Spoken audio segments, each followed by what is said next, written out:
Welcome back. Still 100 points lower on the index, trading in a very narrow band, although there is some profit booking at higher levels. Good time to get in Mangalam, who is at the FNO desk with the latest trends on the monthly expiry session. Mangalam.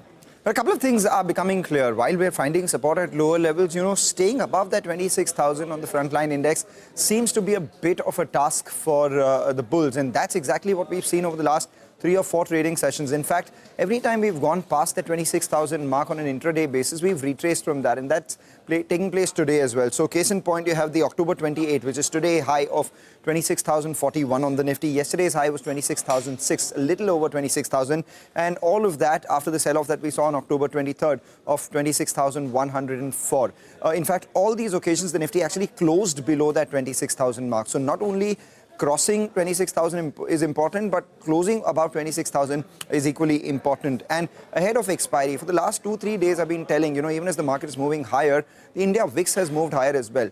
It would have been a lot more comfortable for bulls had the India VIX been moving lower, and a large part of the up move yesterday and the few occasions was on account of the shorts covering their position, especially on the options side. So today as well, even as the Nifty's moved off the highs, we have the India VIX, which is now around that 12.5 mark. So that's something we will monitor as we move towards expiry. Its inability to cross past 26,000 has had a lot of these bears ride the 26,000 call for a premium of almost 16-17 rupees right now. 3.5 crore shares outstanding there for the ones that expire today. So crossing past that 26,000, if it happens today, will lead to a lot of short covering. But bears don't believe that will happen. They have written calls out there. In fact, not just there, they've also written calls at 25,900. So that's something that we will be watching out for. And at the lower levels, however, there is some support coming in, and that's because there is a lot of writing that we've seen at 25,850 put and the 25,800 put. Both of them seeing a serious amount of writing as we move towards the expiry session.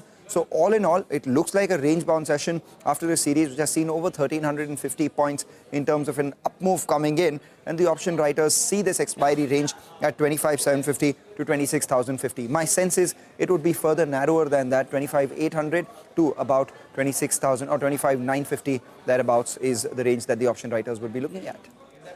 All right. Thank you, Mangalam, for joining us with all those details. With that, we'll do one thing. We'll slip into a short break. When we come back, management of PDS Limited will join in to discuss their Q2 numbers.